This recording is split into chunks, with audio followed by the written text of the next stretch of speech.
राम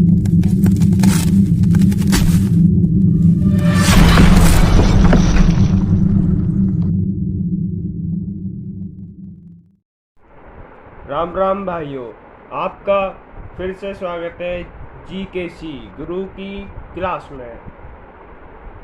आज हम पढ़ने वाले हैं कि बजट लाइन क्या होता है। चैप्टर 2 हमारा चल रहा है, उसके अंदर आज हम पढ़ेंगे कि बजट लाइन हमारा क्या होता है। पहले इसकी हम डेफिनेशन देख लेते हैं। Budget line is a graphical representation of all possible combinations of two goods which can be purchased with given income and price such that the cost of each of these combination is equal to the money income of the consumer। इसमें ये जो budget line होती है ये हमारा दो goods के ऊपर मेनली बेस करती है। जो इसका ग्राफिकल रिप्रेजेंटेशन होता है वो भी मैं दिखाऊंगा। वो ग्राफिकल रिप्रेजेंटेशन हमारा टू गुड्स के ऊपर बनता है। जैसे कि एक गुड्स हो गया हमारा एप्पल और दूसरा गुड्स हो गया हमारा बनाना। अब हम जब इसकी परचेज करते हैं, इसमें जो बजट लाइन में होता है कि हम जो है दो गुड्स को परचेज करते हैं। Purchase can be purchased with the given income, जो हमारी इनकम लेवल होती है, जो हमारे पास में मनी है, मनी पावर है, जो हमारे पास में मनी पावर है उससे हम कोई दो गुड्स को परचेज करते हैं। और आगे cost of each of these combination of equal to the money income of the consumer. जो दो गुड्स की कॉस्ट होगी वो मनी होगी कंज्यूमर की, जो मनी कंज्यूमर के पास में है, और जो कॉस्ट है इन दो गुड्स की वो दोनों बराबर होगी। जैसे इन दो गुड्स की कॉस्ट है 20 रुपीज़, 10 रुपये का ये गुड्स है और 10 रुपये का ये गुड्स है। और जो कंज्यूमर के पास में जो मनी है वो भी, कंज्यूमर की जो मनी है वो भी क्या है 20 रुपीज़। कंज्यूमर के पास में 20 रुपीज़ है। अब उस 20 रुपीज़ से वो ये दो गुड्स खरीद सकता है। उसके पास में इतनी पावर है कि ये दो गुड्स खरीद सकता है। या तो कंज्यूमर के पास में चॉइस है, या तो वो दो एप्पल खरीद ले, या वो दो बनाना खरीद ले, या फिर एक एप्पल खरीद ले एक बनाना खरीद ले। ये इसके पास में तीन चॉइस हो गई, तो इसी को ही हम कहते हैं बजट लाइन। ओके, अब हम पढ़ेंगे कि बजट सेट क्या होता है। बजट सेट, पहले इसकी डेफिनेशन देख लेते हैं। Budget set is the set of all possible combination of the two goods which a consumer can afford given his income and price in the market. इसको जैसे कि मैंने पहले आपको बताया था कि ये जो बजट लाइन होती है वो दो गुड्स के ऊपर बनती है। एक ने एप्पल ले लिया, एक बनाना ले लिया। अब एप्पल जो है हमारा एक एप्पल 10 रुपये का आ रहा है, और बनाना भी एक बनाना 10 रुपये का है, उसकी प्राइस 10 रुपये। और जो कंज्यूमर है वो मार्केट के अंदर सामान लेने के लिए निकल जाता है, तो उसके पास में 20 रुपीज़ रहते हैं। 20 रुपीज़ उसके जेब में है, इससे ज़्यादा वो खर्च नहीं कर सकता। परचेजिंग पावर उसकी 20 रुपीज़ की है। अब वो मार्केट में निकल गया, अब उसके पास में जो कॉम्बिनेशन है वो अफोर्ड कर सकता है 20 रुपीज़। और पॉसिबल कॉम्बिनेशन उसके पास में जो होंगी, जैसे कि वो बाज़ार में निकल गया, या तो हो सकता है वो एक भी गुड्स ना ले, ना बनाना ले ना एप्पल ले, और वो वापस घर आ जाए। या वो हो सकता है क्या पता एक एप्पल ले ले और बनाना ले ही ना, 10 रुपये अपनी जेब में रख ले।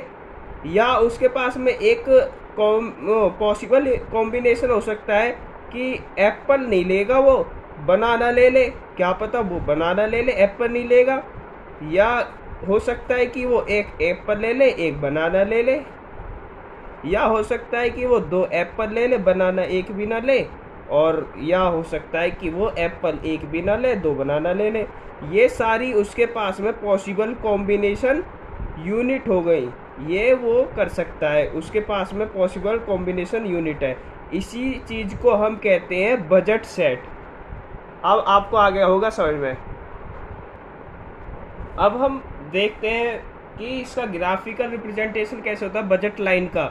हमने डेफिनेशन में पढ़ा था कि इसका ग्राफिकल रिप्रेजेंटेशन जो होता है वो 2 गुड्स के बेस पर होता है। अब हमने यहाँ पे 2 गुड्स ले लिए, बनाना और एप्पल। स्टार्टिंग से ये 2 गुड्स लेते हुए चलते आ रहे हैं हम।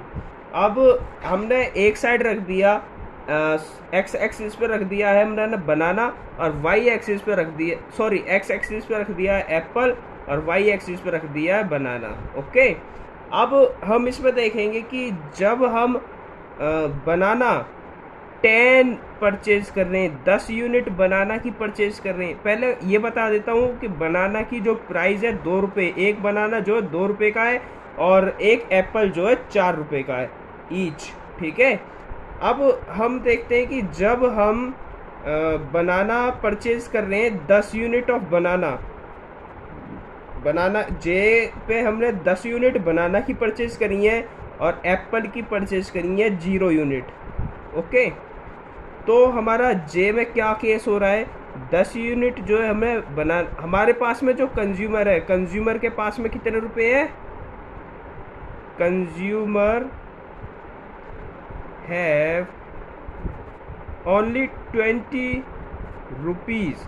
जब हमें वो मार्केट में निकला है कंज्यूमर, और कंज्यूमर के पास में 20 रुपीज़ हैं, तो वो क्या कह सकता है कि जब हम उसने कंज्यूमर 10 यूनिट खरीदी है बनाना की, और वो उसका प्राइस है 2 रुपये, तो 2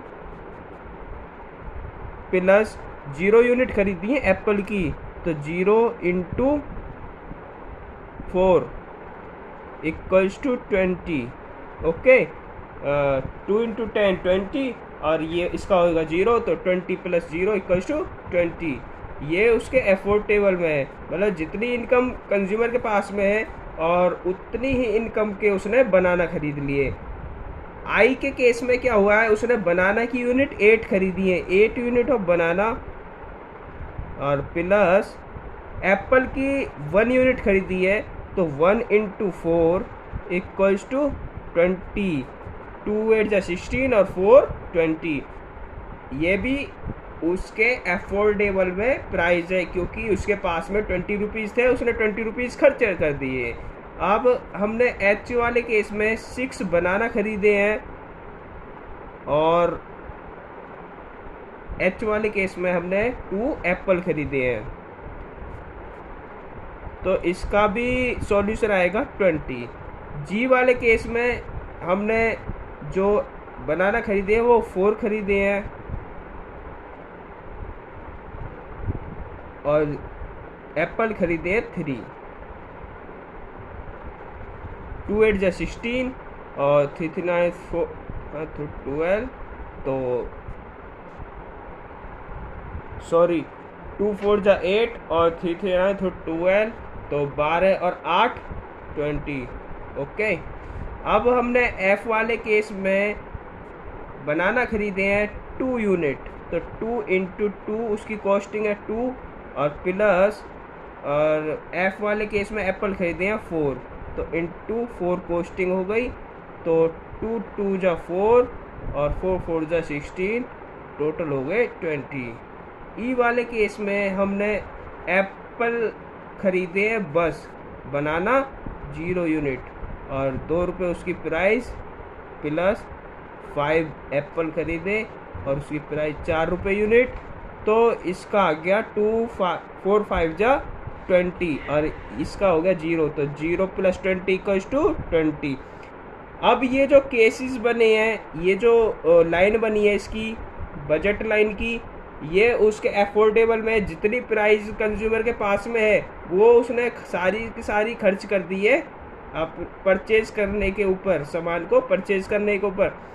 अब ये वाला डी वाला केस है, अगर ये डी होता इधर मतलब कि ये जो लाइन से इधर की साइड में अंदर होता, तो इसका मतलब होता है कि जो कंज्यूमर के पास में 20 रुपीज़ है, उसने सारे की सारी अमाउंट खर्च नहीं करी है, कुछ अपने ही जेब में रख लिए और कुछ उसने खर्च कर दिए। जैसे कि मैंने पिछले वाले केस में बताया था कि अगर 10 रुपये का एक बनाना है, तो उसने एक बनाना ले लिया, परचेज कर लिया, एप्पल परचेज नहीं किया, तो उससे उसके जो परचेजिंग पावर है वो 10 रुपये खर्च हो गई है और 10 रुपये उसने सेविंग कर ली है।